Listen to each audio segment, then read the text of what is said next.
I remember standing in the grocery store thinking, well, if Ben and Jerry's can do it, I read their book. I was like, they're not like that smart. Like they're great guys, but like they're not smarter than I am. I'm not smarter than they are. It's just Right, like, you know, right. we're not Yeah. like geniuses. If they can do this, then I can do it too. And maybe this is like the future. This is like a new iteration of ice cream.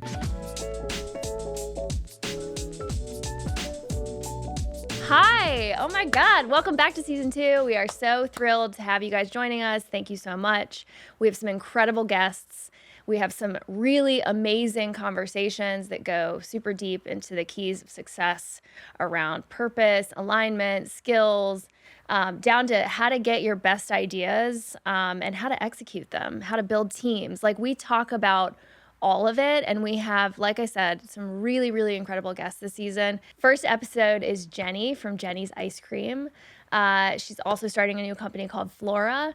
And we go incredibly deep in this episode. It's really, really fun, full of lots of amazing insights. So welcome to Say More. So today, excited to have Jeni Britton on the show. We're both big fans. People know you for having been the founder of Jeni's Ice Cream, a company that you founded in Columbus, Ohio. Today, that ice cream is sold in over 80 scoop shops, distributed in over 12,000 doors, over $125 million in revenue. I mean, just an incredible brand that you built. And now you're onto the next business, Floura. We were just talking about what's behind that brand. But we're today really excited about getting to know Jeni behind Jeni's Ice Cream and all these businesses and learning more about what drives you and what your purpose is as a founder and business owner. So thank you for being here. Thanks for being here. It's We're so excited fun. to I'm have so you. glad we could do this. Why don't we kick it off with like a little bit of backstory of how you were raised, where you were raised, all of that good stuff. I mean, right in the center in Peoria, Illinois, middle of Illinois. I was, I think the best way for me to say is I was really lucky to have two extraordinary grandmothers. And they were very different. They weren't friends. One was kind of a homemaker, loving person. Her name was Betty. And Enid was an artist and an adventurer. And she and my grandfather were known to have read every book in the library. And so they always had to order new books out, or, order books from other libraries out of the state. So even like in the 80s when like OCLC, the online library, came on to online, they were early to that, even from Peoria, Illinois. Like they were intellectuals. My grandfather was a doctor. He had been in the war. She was an art teacher and an English teacher and just like the wildest person I've ever met. I mean, even in like her old age, she would kayak every day and she had been like all over the world after she had all these husbands who finally passed away. She just kept marrying all these like friends, or whatever. And then there were no more men left. So she, Went kayaking. I mean, she sailed the Nile. I don't even know. She was in Russia. She was in a yurt in Peru. She was in her 80s and 90s. Was this like literally as long as you could remember, like watching this person model this amazing, fearless behavior? Yeah. Wow. Yeah.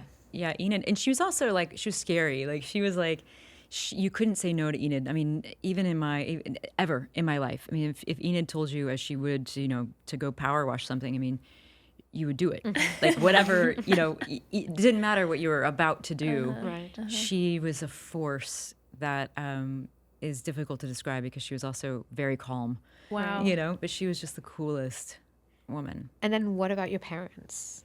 My parents were they struggled. They were just kind of like trying to figure out their life. It's interesting because my father was drafted into the military. Yeah. And they were both like very high in their class. My mother was valedictorian. She had a scholarship to Northwestern, and then my dad got drafted, and they were like high school sweethearts, and they didn't want to let go of each other. Yeah. And so she got pregnant, and I think on purpose. I mean, she's never told me that, but I'm sure that. Yeah. I know my mom. Yeah. And that's me. And so we went to New Jersey, where I was born on an army base, and then eventually to Germany, and came back to Illinois. My sister was born in Germany. How old were you when you lived in Germany?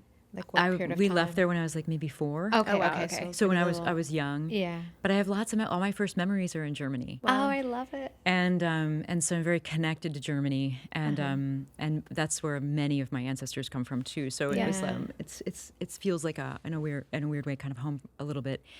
But yeah, when we got back to Illinois and Peoria, they just tried to make a life, but they were so young. I mean, my mother was pregnant.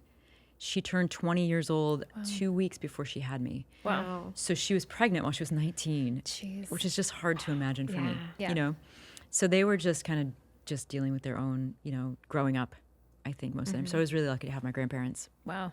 So your grandparents really did like raise you mostly. Yeah. Is that, Yeah. is I that mean, my fair? mom was very creative. My dad was a physicist. He was very, No way. he's a physics brain. But Did he do ended that up, for the Army? No, No. not at all. Okay.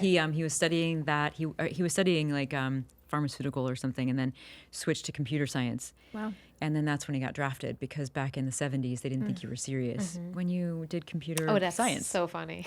So he came back and was still very interested in that, but ended up, now he's got a family, not able to pursue that. And my mom too. I mean, she wanted to be a journalist, so they were pretty angry about all of that, like when they got back. But he was the guy that would like fix the cash registers. So like we would be like eating, out having pizza or whatever, and he always wore a beeper. And he would have to go and like fix, the cash register at Sears or something, Incredible. So then talk to us a little bit about school and your years leading up to college and early college.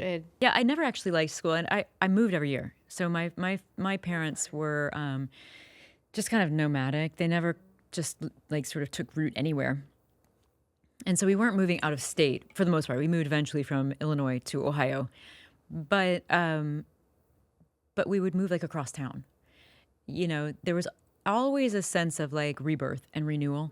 It was always like everything would fall apart. And then it was like, well, let's move into this house or whatever. And like everything's gonna be new. It was actually really exciting. I loved it. I never knew it any other way. But it was really, really thrilling to like kind of feel like everything was falling apart. That wasn't great, but like it just was our life. And then we would go and like start again. Yeah. And you got to like choose the color of your bedroom or whatever, choose your bedspread. And it was like there was always this like newness of that. Yeah. Which was pretty fun actually. Thinking And about almost like this teaching of resilience. I was Very gonna early say. on. Yeah, and Yeah. I think there's also a need for like there's something that became like ingrained in me, which is like always looking for that sort of the next thing. There's like an optimistic sort of thing Yeah. that I think came from that for me, where it's like, it's no problem to just start again. Yes. You Yeah. can lose everything and start again as many times as you want to in life. Yeah. You can just change, Wow. But Well, so because of that, I didn't like school. I Yeah, mean, I had to right. start new schools all the time, and it was just like, it was exhausting. yeah. That sounds exhausting. Yeah, I didn't like it. But it sounds like because of all of that, it made it really easy for you to start this first business. So tell us about that. Yeah, well, easy and yes. It was, I was very young. I knew I would be an entrepreneur, and I had actually had a little soap company. So I was making soap at home. And like, this is like 95. And I was in my I was 20, 21 years old, and so I had a little company called Velveteen, and it was like to this day I think this could have been a great company, but it was I was make soap, and it was wrapped in like very minimal packaging. So at the time everybody was using like natural, like recycled packaging or whatever, and mine was like just very simple, really beautiful, but I made everything, and then I had this idea to make ice cream, and there's a lot of other things going on at the time too, because I was still in school and just trying to figure out what I was going to do. And I was studying a lot of stuff. I was at Ohio State University, which I almost didn't get into. Yeah. And it's just another one of those stories of like, I don't know. I just knew I was going to go to Ohio State. And so when they said no, I wrote them a letter, and then they let me in, and it was, I didn't even know that there was an appeals process. That's I just amazing. wrote them a letter. It was just like, you guys are stupid or something. It was like, why, I don't know. I just explained what was going on in high school, I guess. But I Yeah. wrote it on notebook paper. I mean, I didn't think they would get it. I didn't, it's sort of like I just did it on a whim and mailed it in the Wow. mail. And then, however long later, they sent me an acceptance, and I got in fall quarter, which was really cool. Wow. And the thing about Ohio State that's really interesting is that it's so massive. It's like Yeah. the first or second biggest university in the States. So when you're there, it's like you can learn anything. I mean, why would you ever want to take like whatever, English 101 or math 101 or Yeah. whatever 101 anything? Yeah. Why would you ever want to waste any of your time on any of that when you can take vampire folklore and like... Oh my God, Right. please tell me you took that class. Of course. Oh, that's or amazing. like a graduate level course on the French Revolution or torture of the Middle Ages. Like there's just like... Right. so many incredible people who know so many incredible things. Yeah. Or, I met somebody in the chemistry department who was doing perfuming, so none of it made any sense on a linear, timeline or a tract, but it all made sense to me. And of course, it really helped actually when I got into ice cream making. Yeah. But because of all of that, because I was exploring everything that was interesting to me, and that was how I found the spot where I think I could create value in the world based on the things that I enjoy doing. And that became ice cream. That was ice cream. I was working in a French bakery. I was thinking about becoming a pastry chef. I was doing fine arts, a lot of fine arts. Yeah. Do you consider yourself a creative? Like a artist creative? Sort of. Yeah. Sort of. Okay. I don't know. Say more. I don't know. I just feel like I'm kind of just an explorer. I love that.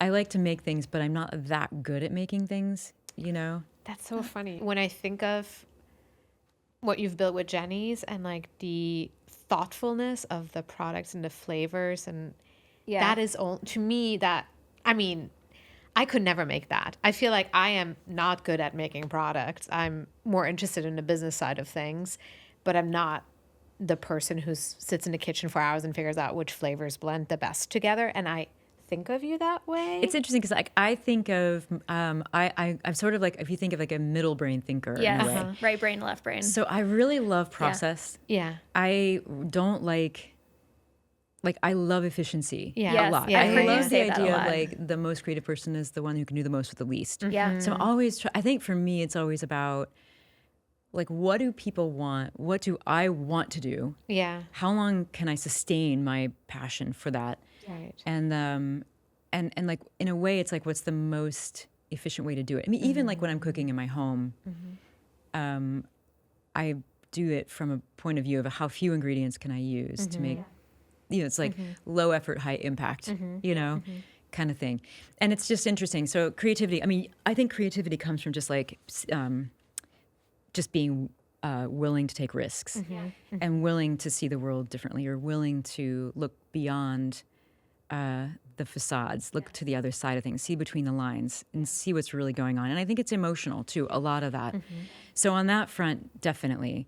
But I think a lot of people define creativity often as like creating something or making a painting, like a especially if it maker has something or to do an with color or artist. music Yeah. or whatever. And Right. I think of it a little differently. Yeah. Right. Well, I guess, to be honest with you, everybody's a creative because you Yeah. can always find ways to connect dots unconventionally. And to me, that's creativity. And I've heard you talk about efficiency a lot, which is something that is a huge through line on this podcast, specifically with successful entrepreneurs. People are really obsessed with efficiency and optimization. Well, and if you focus on that too much, I mean, you can spend 10% of your day focusing on KPIs and optimization, and that's enough. Yeah. You just have to know, Ooh, I you have love to that. understand it. Yeah. You have to get it, and you have to probably have 2 or 3 people on your team who live and die by that. Yes. But if the whole team is focused on that, you'll just fall. You'll Yeah. you'll How fail. did you realize that? What Yeah. you just said? Well, I mean, I don't know how I did. I mean, I've been in this for a long time. Even Jeni's was like a 25 plus year Yeah. endeavor. I think it was just like, I never read any business book. I to this day, very few of them. And so, you just learn by, I think, doing and it's a job and you have to go to work and do it. And so you want to be, as efficient as you can, but it ends up being, maybe the best way to answer that is, I spent 10 years at the market, at a farmer's market, serving people over the counter. So listening to people, there's this like Jedi skill that you develop. And you're like, you sort of know before you know. And the other thing is like, there's like a fizziness between people. And so when you're serving people ice cream or whatever, we're always serving people something, whatever it is that we make. But ice cream is a great example of this. When you're serving people ice cream, there's like a little bit of like a seduction that's going on. You want people to feel really, really good in your space, whatever it is that you're selling, and to walk away feeling really good. The ice cream doesn't even have to be good. If you do that, nothing else, it's like almost like nothing else matters that much. So if you get that part right and you got your 10% efficiency, optimization, KPIs right too, then I don't know, it's a winning there's combination. magic. But if you're only like in your boardroom talking about this, So abstract, disconnected from. you have reality. to understand people and emotion and honestly like sensuality. Yeah. Interesting. And you had that insight it sounds like when you started the first iteration of Jenny's Scream, right, which you ran for 4 years, shut down, but then you realized that, right? All right. So insurance is not exactly the sexiest topic, but when you need it, you really need it. Oh my God, girl. Yes. When I was running Loopy, I had more than enough horrible claims to deal with. But thank God for Amelia Risk. Thank they God. were amazing. They were. picked up my phone calls, listened to me crying, and they had really good rates too. So if you're a founder, you already have enough to stress about. So let Amelia Risk handle all of your insurance claims while you focus on your purpose and aligning that with your business. That's right. And for all Say More listeners, you can get a free audit. So just go to ameliarisk.com because boring things like insurance should still be really good. Yeah, well, I mean, I was like, when I started Scream, I had this idea that ice cream was about scent. Right. Because I'd been like at Ohio State, and one of the really fun things that I was doing was hanging out with this perfumer, this French guy that I had such a crush on. And he was from Paris, and it was great because I was in Columbus and I was dating all these, amazing people from all over the world at Ohio State, But he was great. And he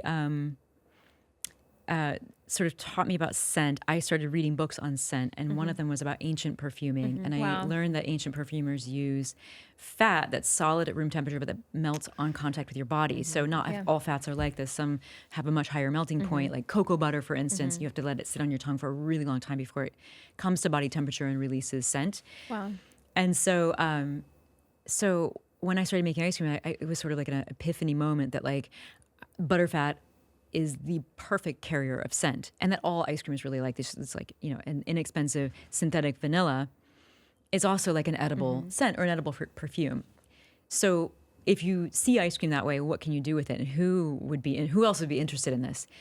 And I thought, there's in my town, there was the sort of heritage American ice cream company that everybody loved, but people like me didn't go there because like my friends are skateboarders and record store owners and whatever. Like they had no interest in going into this place where like there were, whatever, this like heritage American sort of, golden age of ice cream was, long ago kind of looking back kind of for our culture kind of place. So I thought, well, this is where all my friends are going to go for dates and like, what's going to be fun. Ice cream can be a point of conversation. And that was the idea. Yeah. And I remember standing in the grocery store thinking, well, if Ben and Jerry's can do it, I read their book. I was like, they're not like that smart. Like they're great guys, but like they're not smarter than I am. I'm not smarter than they are. It's just like, we're not like geniuses. If they can do this, then I can do it too. And maybe this is like the future. This is like a new iteration of ice cream. Yeah. It was great being in Ohio because I didn't know anything. Like if I was in New York, or if I had been brought up going to really nice restaurants where there were chefs making incredible ice creams or whatever, I might have had an idea that, it's already been done, or people already do it, or whatever. But I didn't. I thought it was like a genius, like novel idea. And so I started Scream. I had convinced a friend and her parents to give us like $20,000, and we started in the market. And I started using all of the ingredients in the market to make like basically scented ice creams. It was like rose petal and sweet basil and all these beautiful ingredients. But I didn't really get the service part of it, even though I loved service so much and I loved working at the bakery and I loved all of that. Yeah. I didn't really understand, like, for instance, I didn't understand that like you need to have consistency. Right. Right. I thought that was a really good idea, to not ever have consistency, to just have whatever I wanted to every day. And it wasn't a good idea. I mean, that's not what I want when I go to any business. That's what anybody wants. Yeah. We might change our mind when we get there, but you have to have consistency. And so those were the lessons of Scream. Like I also like read a lot of books because we weren't very busy. You're not very busy because you don't look like you're going to be busy. You're like, I didn't realize that like if I look like I'm going to be busy, you're projecting. Yeah. An image. Say more about that. Well, so when I opened Jeni's a few years later, like I was just like white shirt, I had a uniform, I had a white apron, and I always was active. There were no chairs, you couldn't sit down at work. And so, if nobody was there, which still for most of the day, there aren't customers. That was when we were making ice creams. And if there was nothing else to do, we would sweep the floor and then sweep the floor and then sweep the floor and then sweep the floor. And then, as people were walking through the market, always look like, oh my God, we got to hurry. Like we have to get ready for the big rush that's coming later. I love that. And people, it was totally it was a vibe shift that people picked up on. Immediately. How did you know that they picked up on it? Like, could you just feel that interaction? It was part of a bunch of things that we did differently. And so one of the other one was to have regular flavors. So I knew at Scream that everybody wanted salty caramel because at the time, no one was talking about salt in desserts. Yeah. All the caramel in America has salt in it, but Yeah. nobody was saying it. Yep. All of the, chocolate chip cookies have salt in them, but nobody was saying that. Even like Yeah. my favorite maple, pancakes with salted butter and maple. Like, we were used to that, but nobody was calling it out. And I was using just a little bit more salt. So it was like kind of the first time in America people had seen that. And so it was a big deal. So people were coming in from all over. I mean, like Jeffree Steingarten from Vogue came, and like, Haagen-Dazs sent people, and like, it was pretty cool. So I knew there were certain flavors that like were catching fire. Yeah. So at Jeni's, when we opened Jeni's in 2002, those flavors became like what we called like signature flavors or regular flavors. And we had them in pints, and we had them available for scooping all the time. So that way, if you like, went home, had this great flavor, went home and wanted to come back 3 weeks from now and, you were craving it, we always had it. You always had it. Yeah. So many insights I feel like that you were able to gather in the first iteration of the business and then apply to the second iteration, and then your willingness to jump right back in, which also is interesting and goes back to a little bit what you were talking about before about moving so much as a kid. Rebirth. Yeah. the Rebirth, the ability to just take the risk again and show up again and put on a clean uniform, literally. Yeah. So you talk a little bit about scaling Jeni's, and then you brought in other people in the business, and I think you said in one interview towards 2019 when you decided to leave Jeni's that there was a lot of friction in hindsight, and it's a topic that I'm particularly interested in as a having gone through a similar story with bringing on other people and having friction and convincing myself friction is a good thing, like being different is good. But then there also needs to be alignment. And so can you talk a little bit about that? Like, how do you know when the differences are helpful and constructive and pushing you forward, and when is the friction destructive or impacting you? This is such a great topic, and this is such a difficult nuance. Yeah. Because I married somebody who's a wonderful human being, but we were not aligned. We really didn't have anything in common at all. We couldn't have a conversation. We went on dates and we didn't talk for the whole time. Like, it was obvious that we were not supposed to be together. We did a bunch of great things. We have incredible kids, and we have a very good relationship. But also, you're looking back, you're like, wow, how do we live 20 years together? But what you need when you're younger is different than when you're older, and you learn along the way. But I do think in business especially, alignment is everything. And there is like, when you're aligned, 1 + 1 is 5. Right. 1 + 1 is 10. Right. There's a magic there. When you're aligned, also with your romantic partners too, you don't have to start with, the sun's going to come up, and then we're going to have coffee, and then you don't have to tell the whole backstory before you get to the point that you're trying to make. Yeah. There's a shorthand. Yeah. And you just know it. You just toss things, you volley, you toss things to them, they get it immediately, you run with it. That's alignment. I have it now at Floura where it's so easy. Communication is so easy. Yeah, that's awesome. I can almost like send a message through the ether to Mark and he gets it. It's like, it's so easy to communicate, and yet we're completely different thinkers and doers. Yeah, right. So he and I, are very honest with each other. There's no problem with that. There's no competitiveness, and that's really incredible. I have worked with other people where I still thought it was a really good idea. Oh, they're just different than me. I'm different. That allows me to be strong. That allows me to shine and him to shine. And we can be this like two-headed monster or whatever and run the company together. But what would happen is that there was competition. Yeah. And this is all in the subtle like energy between people. It's like your energies are repelling. Yeah. How did can you say a little bit more about that? Like how that would feel? Like for the audience. The thing is, I didn't know until I knew. Yeah. Right. Because until you understand what it feels like when it's right, you have no idea what it feels like when it's wrong. Yeah. And so I was doing this for a really long time. But I mean, I'll tell you, I did think it was wrong because I kept bringing it up. Like, I think we should do this. And it was like I was sort of dismissed. Yep. Just a lot of like patting on the head, sort of dismissing, sort of like, you go do your thing, not understanding creativity, sort of thinking of me as like, the crazy kooky, like, like totally. Quirky was always the word. And I'm like, so not quirky. Yeah. it was really more about I could see that we were doing really dumb things. Yes. Really stupid things, like in the kitchen, the way that we would just, move things around our kitchen. Yep. Or the way that we were going into grocery with absolutely the wrong flavor lineup. Yeah.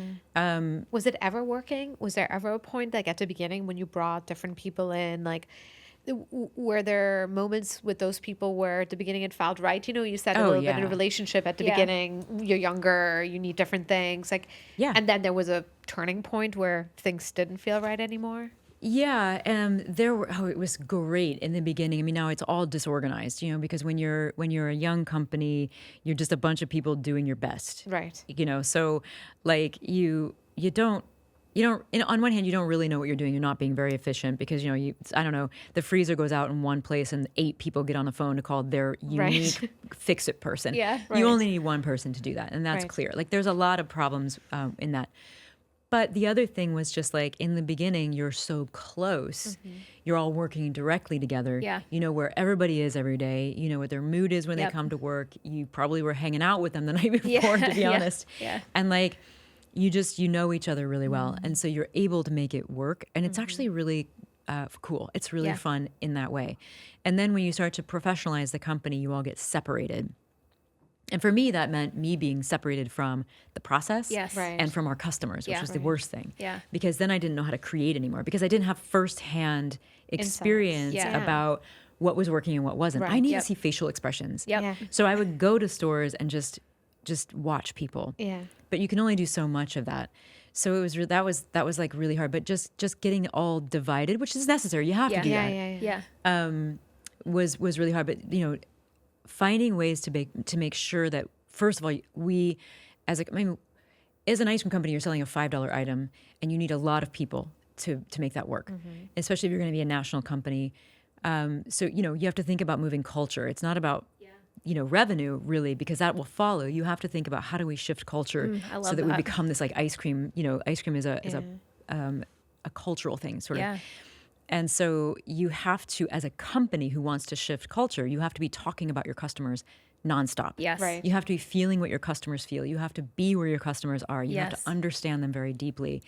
And I think for a little while, that wasn't important to some people because that wasn't their experience. People who were in leadership in the company, that wasn't where they came from. They didn't understand that part of the equation. Right. So how did it feel when you left the business, that business that you started and had been working on for so long? It was horrible. I really didn't want to leave at all. And I will say that Jeni's eventually got there. I mean, we had great business partners. I'm very lucky. As much as there's been like these challenges, these are learning experiences. Yes. They really are. I think you learn from failure and like you learn from doing it wrong. But we did get it right. We have an incredible CEO now too, who's just wonderful. Her name is Stacey Peterson. She's very tuned in. We still have the same creative team that I worked with for 10 years. Amazing. And so we do all of our in-house like artwork and design and everything, photography. I mean, sometimes we write poems, sometimes we do music. I mean, we do whatever. Right. And of course, ice cream too. So that's been really great. So when I stepped away, it was actually COVID. It was kind of an instigator as it was for so many of us. I realized during COVID that like when I'm there, it's actually kind of disruptive now. Maybe it's best for me to step away. And also at the time we didn't have the new CEO and I was really sort of feeling like it was time and for big change in the company. That the company needed to kind of move to a different level. And so I stepped away and, it was just wild because it was sort of abrupt too. And that was because of COVID. It was like there wasn't the sort of, you're in the office and doing things and you sort of slowly, pull back. It was just like, suddenly we weren't in the office anymore. And suddenly then I wasn't really going to meetings. We had like one meeting a day, so it was like different. So for me though, it was like reconciling this idea of like, for more than half my life, for my entire adult life, since I was 22 years old, that's all I have done. Right. And my name is tied up in that. Totally. Yeah. And my reputation and all the work and literally the way that I think. I mean, I think through the lens of ice cream. Yeah. Everything is a scent to me. Yeah. And so how do you move on from that? How do you then have a rebirth from zero when you're like I'm in so your late curious. 40s. What happened like in the weeks and months after you decided to do that? Like what were you doing? I mean, you do have a family, you have kids, so I'm sure that kept you busy, but like how do you fill that hole? Well, I didn't know what to do at all. I also realized that I was very unhealthy, and I hadn't realized that the whole time I was at Jeni's because everything was just like adrenaline, Yeah. cortisol, stress, Yeah. like fun. It was really fun. Yeah.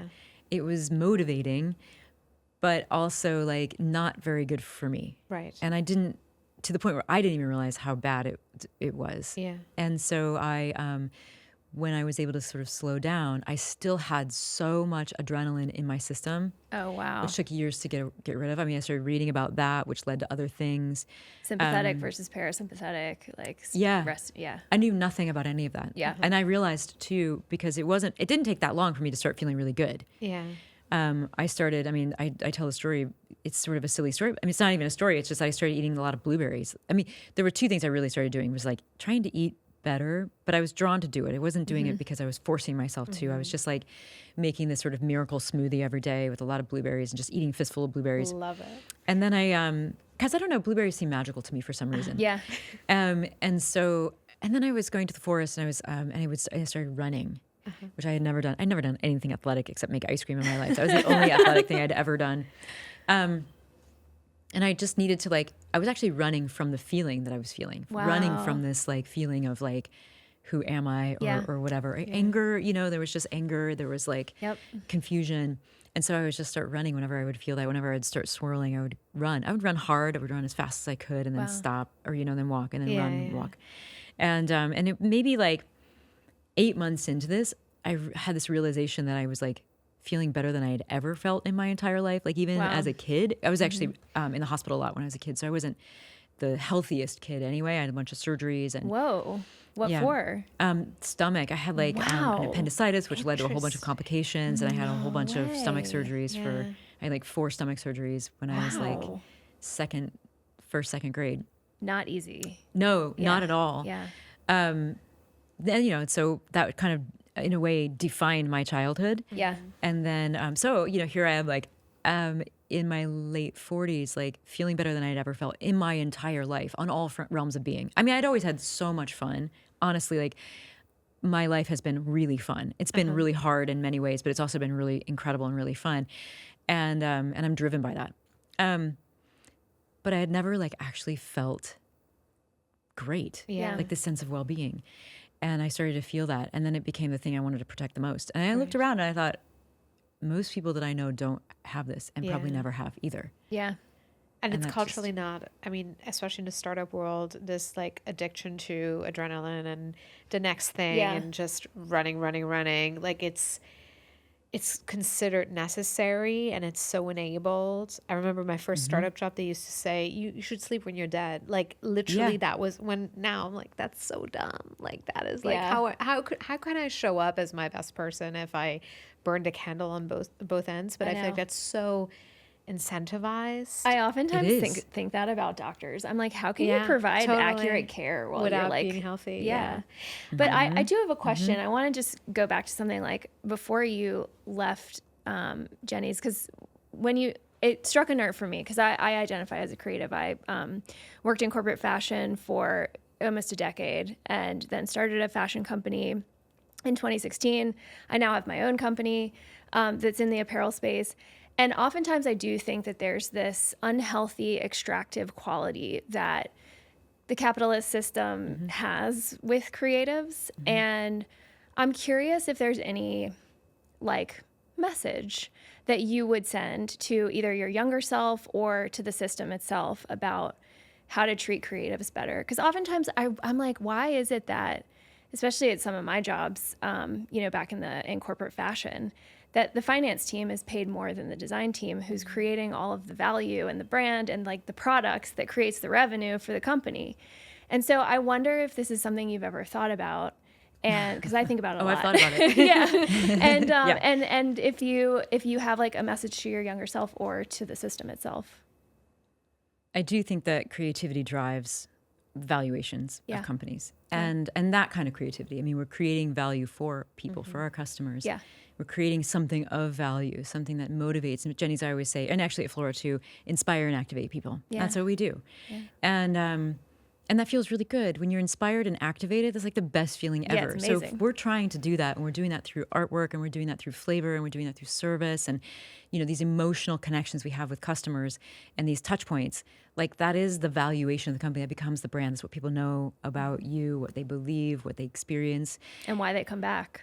and what pulls them back. And when you break that, they start to peel off. Yeah. And the finance world can still see that, but actually they don't see that. What they see is that they'll see it later. Yeah. They'll see it when it drops off their data sheets, Right. right? Which is years after it starts to happen, and we identify it happening. Yeah. Right. So we see it. We say, if we don't make this change now, it's going to hurt. And we're often right about that. But they look at it and say, well, we haven't seen it here, so it's what are you talking about? Like go back to your little corner. And so I think there needs to be a kind of a reconciliation with that. And I don't know where that comes from at all. I mean, because we are such a linear society, and I totally reject all of that. But it's like it's just not right. It's not right in business. It's not. And I'd also make a differentiation actually between business and entrepreneurship. Yeah. Or even business and the word company. Yeah. Because company means people. And, it's the word means you're not alone. Love that. And I think business is that linear. So I think it's actually like, Love there's something that. elegant about that. I can say that. Yeah. I can be like nice about it. And say, well, there is an elegance in when we look at the numbers, they tell us something. And it's important. And it can be very beautiful. But if that's what you think, if that's all you think there is in business, but also life, you are missing like 99% of the experience. Love that. And so, but that try to tell them that they're not going to hear that. Right. Yeah. They just won't. And you know what? They're successful at it sometimes. Yeah. And so that drives them. Yeah. But I will say one thing for young creatives is that, we get this reputation for wanting to make something so beautiful.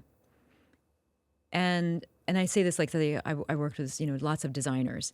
And I think designers can learn a little bit from the world of efficiency or business. Yeah. In that it really is true.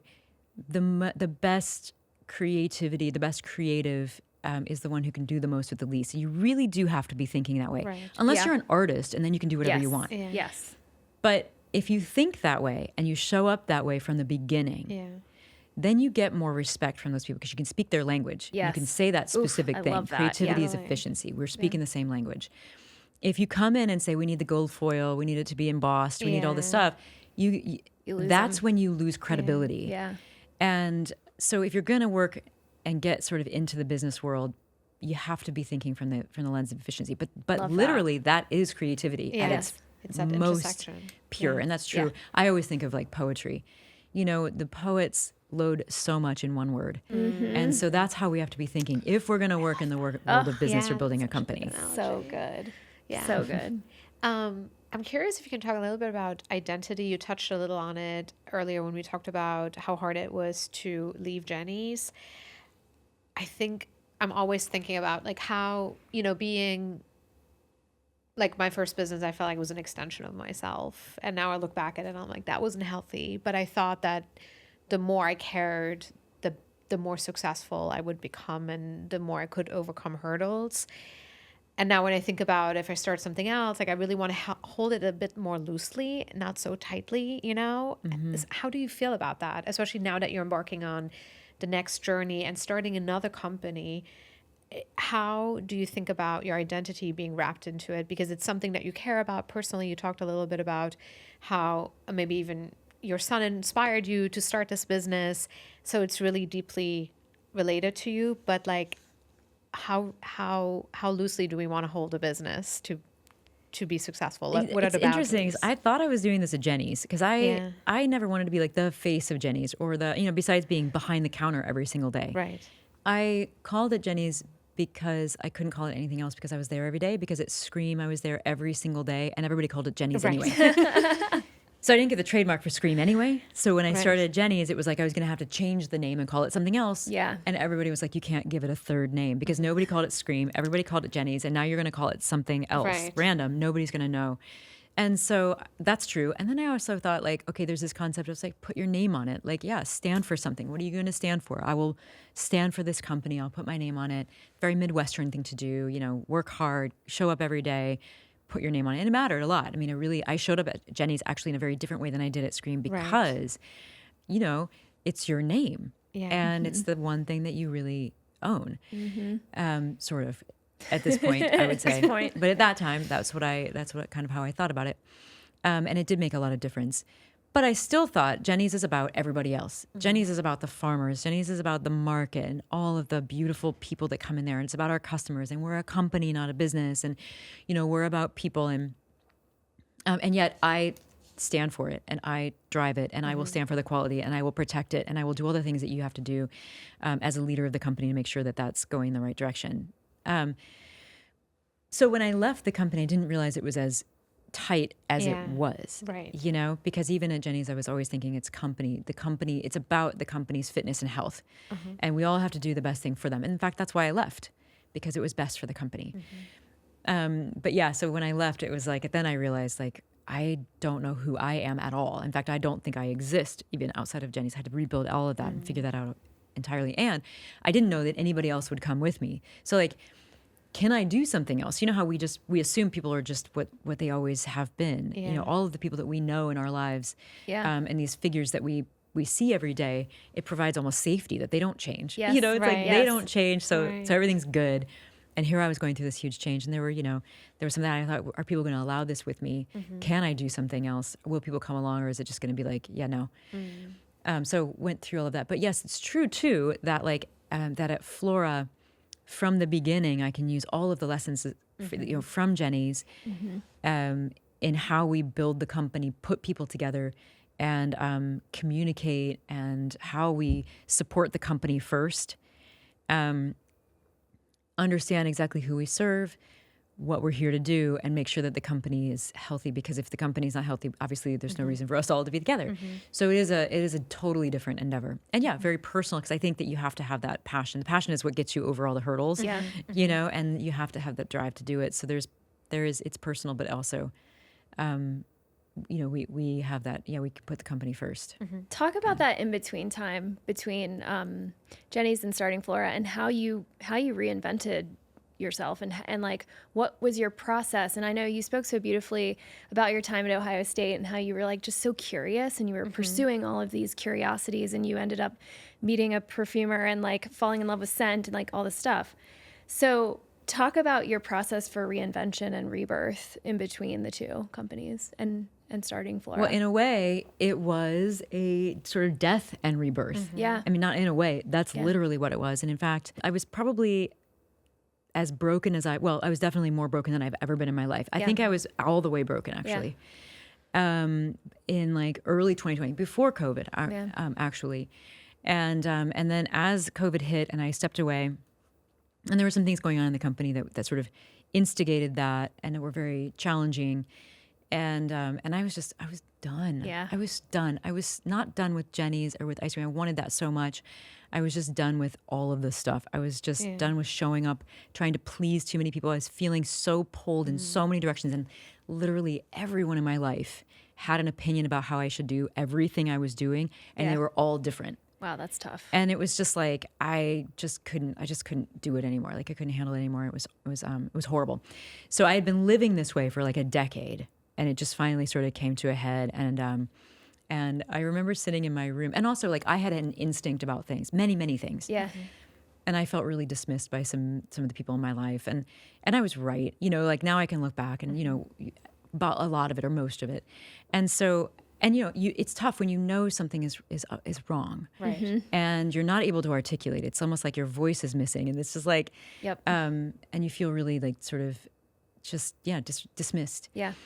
So I was at this point where I was just like, I don't know what to do. Like, I don't know how to communicate. I'm doing this wrong. And I just kind of gave up. I really did. I was like actually sitting in my room and I was just like, I just kind of gave up. And there was a moment where I was just like, I It was like let go. surrender. It was total surrender. Surrender. And I didn't know anything about this. I'd never read a book about any of this stuff. And I just like let go.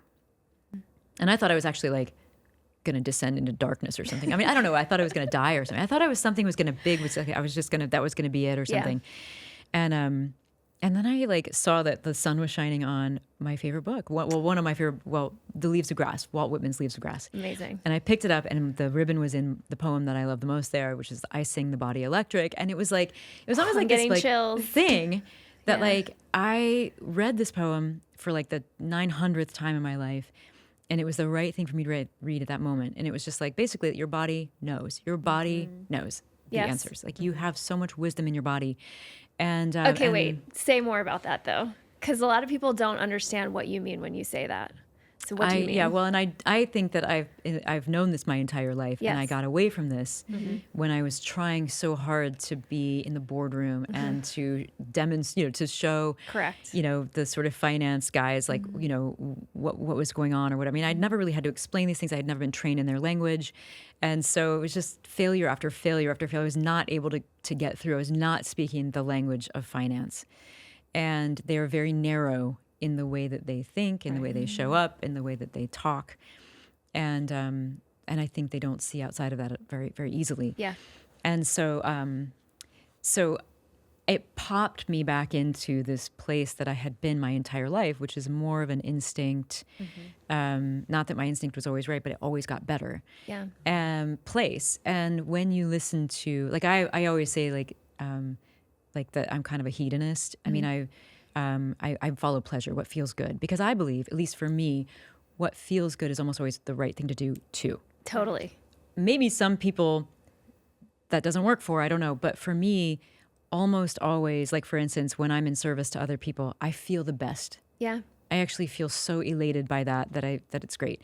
So I trust my body to tell me like what to do. And I think it's actually like a higher plane of thinking than your rational brain, because it's atomic patterning.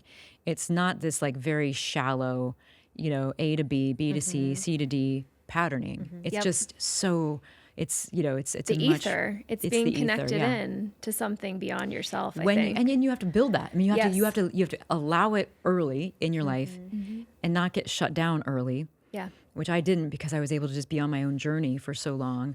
And then you have to trust it, and you have to fail over and over and over and over again. So when some of these sort of more linear thinkers come into your life and they see all the failures, they don't see where it led you, because the only reason they're even in your life is because you got somewhere interesting. Yes, totally. Right? But the failures are actually how you learn, and that becomes It's Jedi. I mean, it's exactly like Jedi training. It is it not? Yeah. I swear to God, I'm like, George Lucas channeled Star Wars. Like he did, fully. On Say More, we've discovered that the best ideas rarely come when you're distracted, uncomfortable, and not fully present in your body. It's nearly impossible to hear that inner voice when you're wrestling with your clothes, especially ones that are made of plastic and that don't breathe. By the way, 60% of today's clothing is made from plastic. That's why I founded The Big Favorite, super soft, 100% Pima cotton tees, underwear, and other essentials for men and women. They're simple, well-made, and designed for fit and comfort, sure to become a new favorite, so you can focus on the things that matter, like letting a good idea hit. Shop basics and underwear at thebigfavorite.com and use SayMore15 for 15% off your first purchase. My original thing is I wanted to work for Picard. Like I was like, I was a huge Star Trek fan and Star Wars and all of that. I feel like that's like more motivating than all the business books out there. I totally agree. And something I want to underscore about what you just said is the instinct to go back to your body, because your body is the thing that knows the answers. And I think a lot of people miss that. They're like, if I just think harder, if I just like keep hustling or keep working, like for me, same, I grew up in the South, so my family was very much like, work hard and you'll get there. But I don't actually think that's the right thing. And I think what you were saying is like, you just have to slow down and listen. You have to listen, and you also have to do the work. You just have to show up. It's like I think sometimes I have felt, at least my experience of some of the sort of more linear people, is that they almost think that physical labor is beneath them. Yeah. And I think physical labor, where you're always with other people, almost always, there's almost always serving other people, is actually the best way to learn. Because then, beautiful. who's the best person to like figure out what people want? But you have to spend tons of time with humans. In the situation where they want something, you know. And when you do that, then you can figure out what the world needs. Beautiful. But you have to do that, and then that's you can kind of, I don't know. It comes from everywhere. Learnings come from everywhere in those situations when you're actually doing the work. And that's true of art too. Like when you're actually doing the work, feeling the people, you know, and how they respond to it, and you're just kind of in that loop, you learn so quickly. Yeah. So just getting in and working is the best thing you can do versus going and thinking and trying to solve a problem, or getting completely out of that and just getting into the forest, Yes. you know, and like, you know, running or walking or listening and smelling and feeling the forest. Yeah. Yes. Love that. So jumping to more of a personal piece, you are a mom, you have 2 kids. We like to talk about this topic on this show. Can you share a little bit about your decision to become a mother, and then also running a business while having children and then starting another one? Like, share a little bit more about that. I felt like in like 2007, 6, when just before I became pregnant with my first, I felt like we just had, even though we were working every day in the company, it was like then we would go out and we would have drinks, and then we'd get up and like go to work, and it was just like the constant sort of, that became very boring. And I just thought I felt like we had time to give, and like that would be really fun. And also as entrepreneurs, I'd be able to bring her to work or whatever, you know, like, and it would just be like, you know, you have a baby and then you just incorporate them into your life, and it's this really great thing. Of course, it didn't go that way for me, but I just thought it'd be really, it was like the next thing to do. And so that was, we did that. We were like, yeah, sure, let's do it. And literally like 2 days later, I was pregnant. Oh my God. And so it was like, okay, cool, great. It's super. And then Greta was born in 2007. Dash was born in 2009.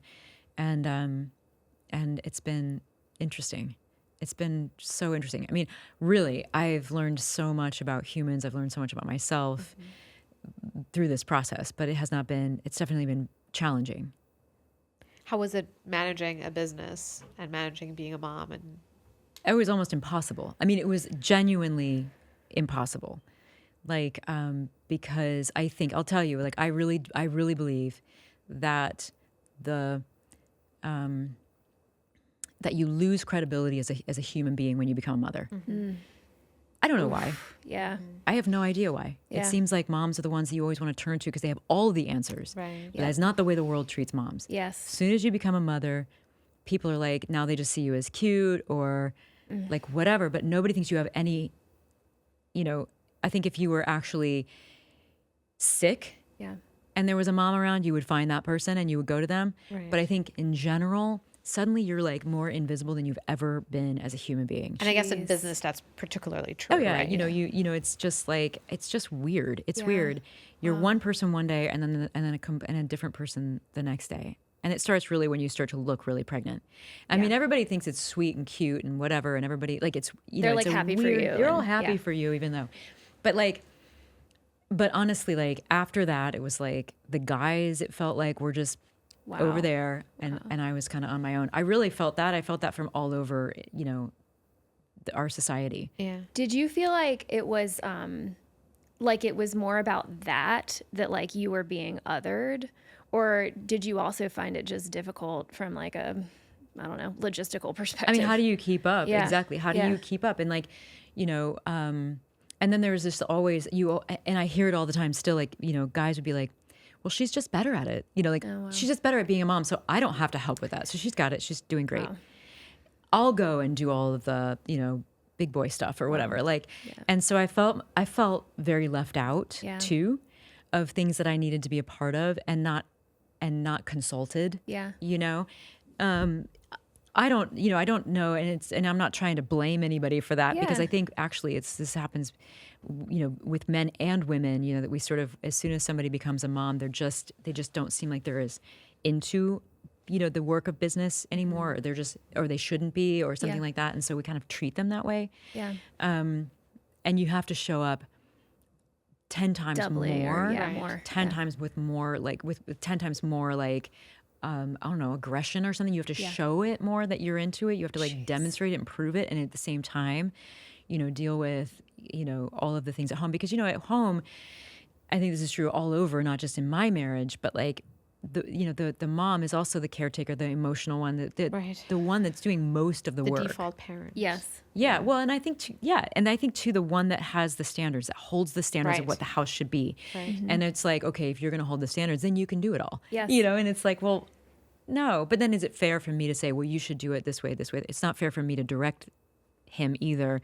So there's a lot of, it's hard. Yeah. It's hard. It's not that I wouldn't want to be in now my ex-husband's position either and being directed by this person who whatever, but at the same time, like somebody has to kind of own the home Totally. Yeah. or it falls apart. Yeah. Yeah. Yeah. And if you're trying to do it together and you're not aligned perfectly, Yeah.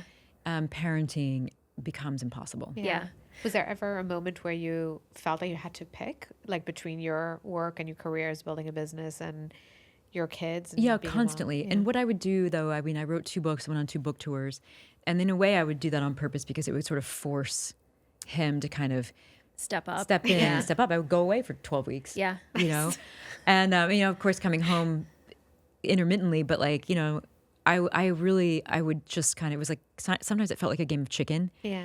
It was like, who's going to do it, which isn't the right way to parent either. Yeah. And I think ultimately, it's just, you just, I don't know. It really, it felt to me a little bit like the Wild West or something. You just have to like figure it out. And I think that a lot of women at this time in life's trajectory find ourselves in like the loneliest place that you can be because you're really, you have to care for these little beings. Yeah. And that's not negotiable. And you have to also make sure that you're doing what you need to do at work, especially when your name is on everything, or also you get steamrolled by everything. Yeah. And so you just end up losing yourself completely, Yeah. which I definitely did. Would you have done anything differently looking back?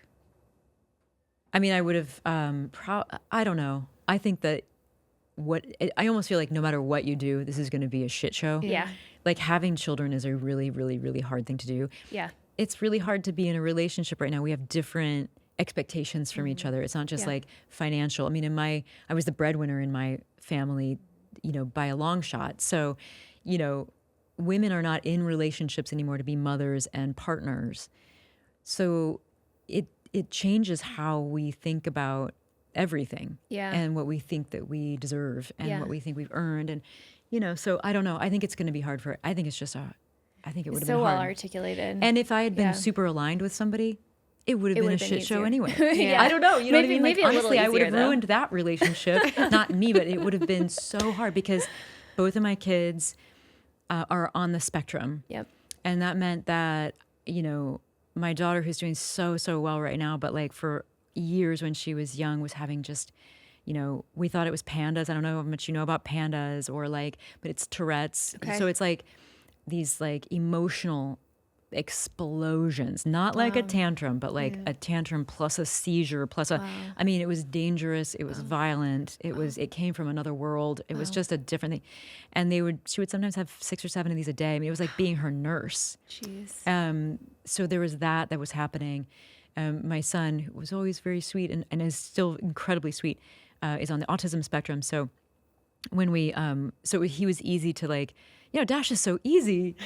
And now it's like his turn to really get all the attention because now he's a teenager and struggling. So with that, I mean, he's very happy, but he just very happy, not talking to anybody, just being closed in his room. Right. Yes. So I think, that's the thing. All children are different and they all deserve so much love and you learn so much from them. And Yeah. I certainly have, and we're all so close and I'm so just truly grateful for them. It's hard as it's been, but yeah, I think it's really hard to sustain a relationship and have children. I just do. Yeah. And people who do it, I think, are just like superheroes. I don't know. I think also like for me, motherhood has like made me want to care for people more. I don't know, like there's a femininity that I tapped into And I was tapped into that early at Jeni's too, because I remember thinking like, I don't want to go into the masculine just to raise a business. I want to do this in this way from the feminine. Love that. And then I ended up doing that anyway. But then coming back to the feminine, it's kind of like, then I learned about the heroine's journey, and it's like, yep, yes, totally been there. Like I did that. Yeah, this is the book I mentioned to Baba. Yeah, It's, I mean, I'm on that journey so much, but like, but I do think that there was this like element of the feminine that I accepted during that time, which is as caregiver and like of truly wanting to care for people. Yeah. Not everybody feels that, but I tapped into that, and like, I'm really good at that. And that's something that I didn't want to accept because I thought that it made me like I don't know, maybe appear weak or appear this way. But also because people take advantage of you. Yes, totally. When you do that, they really do. It's like when you're giving in that way and caring in that way. But for me, like it's almost like I kind of want to like be a minister or something now. It's like I want to have a church or whatever, just a caring church. Like that would be like my perfect place for retirement. It's not religious. It's just like let's just care for each other. Yeah. I mean, it's so silly and cheesy, but like there is something about the feminine that I really tap into, and I want more of that where women can access that because the world needs it. Yes, you know, more than ever. That is shifting. I feel like we've been told for a long time that it's shifting, but it's really not. Yeah, but it's going to take a long time. It is shifting because it has to. Yeah. We'll shift back, and also care for our men because they're incredible and wonderful and deserve to be all the things that they can be. Well, we need and them there's as a partners. way for us to do that. Right. Yeah. And there's a way for it all to work together. And you know, obviously the feminine and the masculine live inside of all of us. Yeah. Right. But we're just in such an imbalance right now. And you know, that imbalance allowed me to build a company because I don't know, you know, the world we're going into, will my daughter be able to build a company the same way that I was able to? Yeah. I think so, but I don't know. Yeah. We may end up going pendulum way too far. I mean, we'll see. Yeah. But I don't know. I think we are going to go. We have to reconcile that. Oh, 1,000%. I mean, I think that's why you're seeing such that imbalance becoming so seen. But Yeah, I'm curious. I'm curious. Just one more question before we go into our quick fire. Tell us about Floura, and tell us like where we can find it and all the things. It's just like everything on my journey. It's just like I wasn't intending to start another company, but I was just exploring the things that were interesting to me. And I was working with my my business advisor. His name is Mark Edwards, and he is my co-founder of Shout Floura. out, Mark. Mark is awesome. Mark and I, this is what I did actually between Jeni's and Floura. It was almost like I just let go of my ego completely. I just let go of I just like that surrender. And part of that was like just going out and helping other entrepreneurs. So how can I help other people kind of get over the scale or get over the hump of growth issues or bringing in a team or whatever. And Mark and I had worked so well together at Jeni's, and we are so aligned that in the way we communicate and the way we work together, that it just it felt like in fact what Mark said to me is like he stopped like charging me at some point when we were working together at Jeni's because we were just worked so well. And he said, let's just create shared value. Yeah. Let's just go create shared value. We'll figure it out. And so we just started helping other entrepreneurs and just not charging them, just helping them, just trying to figure out how we work together, what we were going to do. And on that process, ended up starting Floura. But he also was kind of a mentor for me in health. And so he had been on this health journey for a while, for like 20 years. Wow. He started doing mushrooms in like, in his Amazing. 40s, which was like 20, 25 years ago. Right. And so he's been on this whole journey from the masculine to the feminine and then back to reconciliation. Amazing. And all of that. It's amazing. But he started sending me books on the microbiome. As I reached out to him, I was like, I'm eating so much fruit, and everything I see on Instagram basically is that you shouldn't eat so much fruit because it's high in calories or whatever. And it was just all wrong. And he sent me books. He was like, that's wrong. It's got so much fiber in it that it slows down your digestion, and there's a reason for all of this. And I started reading the books, and that was why I was feeling better after eating all these blueberries. So we started the company together after we toured this massive produce processing company and saw the waste coming out of there. It was like the apple cores and the watermelon rinds and the mango skins and all these ingredients that we had already read about being really good for you were just being tossed. And they're all fresh produce. They're not waste. They're fresh produce. We can eat these ingredients. They're all edible. And so like 3 weeks after we made this discovery. There's that inefficiency, by the way. Exactly. Yeah. You're always looking for like what's being thrown away or what's being not used and how can we make use of it. But but within 3 weeks of this idea that we had, after touring this facility, Mark moved from LA to Vineland, New Jersey. And we were just like, let's just see if we can make something out of watermelon rinds. They have so many micronutrients in them that our body needs. And he started to learn how to ferment and process these ingredients, basically just fermentation, dehydration, and milling. Wow. And that's it. And then we spent 2 years trying to make something out of it, anything. We made a pancake mix and an amazing cake mix, and we ended up on bars. And we ended up making bars because they are a language. It's a language for, we all know that bar is somewhere between supplement and food. It's concentrated nutrition. And so that's what we've done. So it's called the Floura bar, and we it's 13 grams of fiber, which is huge. And they're not delicious. Only that, they come they're in delicious. really unique flavors. Yeah, all beautiful flavors. We have chocolate coming out soon too, which is probably going to be like, it's going to, be the category killer. It's just amazing.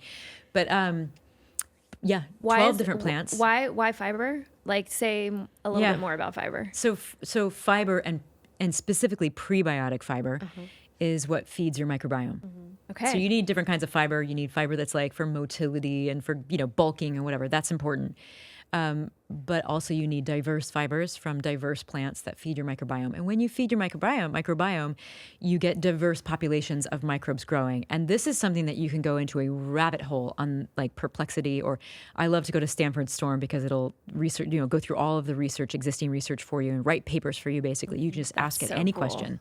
But when you plug in, autism in the microbiome, which I have done, or pregnancy and the microbiome, or aging in the microbiome, menopause in the microbiome, like what skin, the gut-brain axis. Yeah. All of this actually comes from your microbiome. And when you have the right microbes in there, they're producing the right chemicals that make you feel, even something, there was a study with mice. I love this one so much, where they had, it's so sad actually, they have mice swimming in some kind of a pool that they can't get out of. And they're just swimming and swimming and swimming and swimming. And the ones that have the healthy microbiome keep swimming because they believe that there's going to be a way out at some point, even though they've not seen that in there. So if you say like something like hope and optimism can come from your microbiome. And yet our industrial food diet removes all fiber from foods. Yes. So 95% of Americans are deficient in fiber. Yeah. So that's why Floura, exists, is to like get fiber back into our diets and nurture microbiomes. We love that so much. Who knew Floura is going to restore hope for the world? Hope and optimism. Yes. It's coming back, you guys. Yes. I love it. We're so Just excited. get fiber. We're so excited. What would you say is your life's purpose, and how does it align with your business? My life's purpose, I think my life's purpose honestly is like, I think what drives me is exploration and discovery. I think that's really important to me, but I think ultimately I love being of service to people. And I know that's just so silly in a way. It sounds, it's not silly. It just sounds beautiful. That is what feels good to me. Yeah. And so that's kind of like the way I think. And that's true whether it was like just making ice cream and making it feel good for people, or making Floura bars and just getting out and preaching the wonders of the microbiome. Love it. Love that. What is your definition of success and why? Definition of success for me would be probably just more time in the forest, just time to think, time to explore. Yes. And what are you currently reading or listening to? Anything you recommend? Oh gosh, yes. I am a person who reads a lot of books at once. So I'm reading a lot about romanticism now, and the romantics and the philosophers, because there's kind of a resurgence of that. And I think I've always been a romantic versus like linear thinker, going back to our discussions. And connection to nature is so big. Connection to nature, connection to inner and outer nature, Yeah. and listening, and that sort of rejection of enlightenment thinking, which some of that is awesome, but also when taken too far, it's not. It's what we need to kind of reconcile right now. And so I'm reading a lot about that. I'm reading Goethe, which is so fun. Yes. So I just Wonderful. studied that in high school. I was a literature major, so Oh, I read I'm so it in excited. German actually. So Wow. I mean, that's, so I'm reading that. I'm just like, it's great. I'm actually also reading a book called The Apothecary's Wife. This all goes back to our conversations too. Yep. But it's about like, I think there was a quote, it's basically like the age of science didn't make medicine better. Yeah. It's like, if you want to die, go to a doctor. Yeah. If you want to, to get to well-being, go to a woman. Yes. Yes. Thank you. Thank you. Like, this is like 300 years ago, they were already saying this, Yes. and so so she links that to the era of big pharma. Yes. And I paying need for to read this. healthcare. Yeah, me too. So The Apothecary's Wife. Yeah. Read that one. That's great. And then, And then the other one I'm really, really into right now, it was up for the Pulitzer, is a book called The Mayflower, on the Mayflower boat.